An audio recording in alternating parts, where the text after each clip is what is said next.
अस्सलाम वालेकुम नाज़रीन, मैं तो सना मेज़बान चौधरी सब्बर शराज इस टाइम जनादी वीडियो स्टूडियो अमीदाबाद चौक चकसवाड़ ज़िला मीरपुर आज़ाद कश्मीर। नाज़रीन मैं ज़ाड़े तशक्कर करने मनी आए हैं माए नाल चौधरी कैसर महमूद वालिद मोहतरम उस्ताद अब्दुल अजीज़ इन्होंने जेह्ड़े ओवरसीज़ भाई हैं चौधरी हसन महमूद उन्होंने मैं शुक्र अदा करना, इन वालिद में दुआ करना अल्लाह ताला उन्हें जन्नत से फरमाए। माशाअल्लाह नाज़रीन कैसर महमूद चौधरी अस्सलाम वालेकुम जनाब। वालेकुम सलाम जनाब सच्ची गल है, मैं शुक्र अदा करने बने हैं माशाअल्लाह तुम एक्शन कमेटी जितना साथ दिता तकरीबन 29 महीने तो इतना कुछ बंदे नहीं दिता।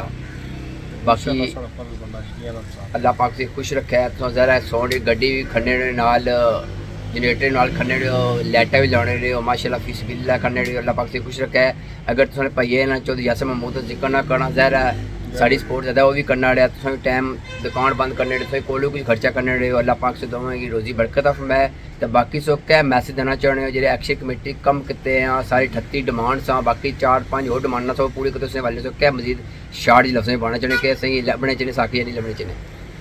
जी बिल्कुल सही असल हक सच परसेंट जिस वजह तो जितने मामलात साढ़े अगे हुए न जितनी डिमांडा साड़ियाँ सारियाँ जड़ियाँ ना वो बेहतरीन उन्होंने मनिया जी माशाअल्लाह उन्होंने मनिया ही सके कि हक सच नहीं हमेशा फतह होने इस वजह तो साड़ियाँ बड़ियाँ कोशिशां हाले तक माशाअल्लाह पैदल भी गए उस तकरीबन सारियां असेंगी लोकेशन दसियां अपने कुत्थें कुत्थें होता है उस तो बाद बड़ी कवरेज की है। बहुत मेहरबानी शुक्रिया तुम भी तो साढ़े ओवरसीज जितने भरा न बाकी जितने साढ़े दोस्त सुनने आखिर जैसे वीडियो ज़्यादातर मैं मजीद मैसेज थोड़ा देना नाज़रीन की मरकज़ी अजमेर ताजर चकसवाड़ी जैसे सदर चौधरी अब्दुल शकूर साहब उन्होंने और जितने ताजर भाई उन्हें मैं खराज तहसीन पेश करना अल्लाह पाक को खुश रखा है। मरकज़ी अजमेर ताजर सदर नाज़रीन चेयरमैन चौधरी शबीर नगैलवी जेरे मीराबाद कॉलोनी चकसवाड़ी सदर भी हैं और कमेटी ने मेंबर भी हैं माशाअल्लाह। अल्लाह पाक उन्हें सेहत है मजीद अल्लाह ताला से फतह नसीब फरमाए।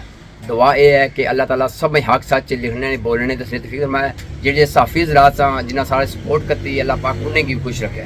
तो बाकी अल्लाह ताला के दुआ करने जेडे संगी दोस्त गए हैं जिन्हें सारी मतलब बात तक हवाला तक सारी सपोर्ट करती है खाने पीने इंतजाम किया उन्हें अल्लाह खुश रखे है। बाकी अस ख्वाजा इमरान अरशद साहब ने शुक्र अदा करने जिन्हें बहुत ज़्यादा कोशिश की है मैं शबीर साहब ने शुक्र अदा करने अल्लाह पाक उन्हें भी खुश रखे।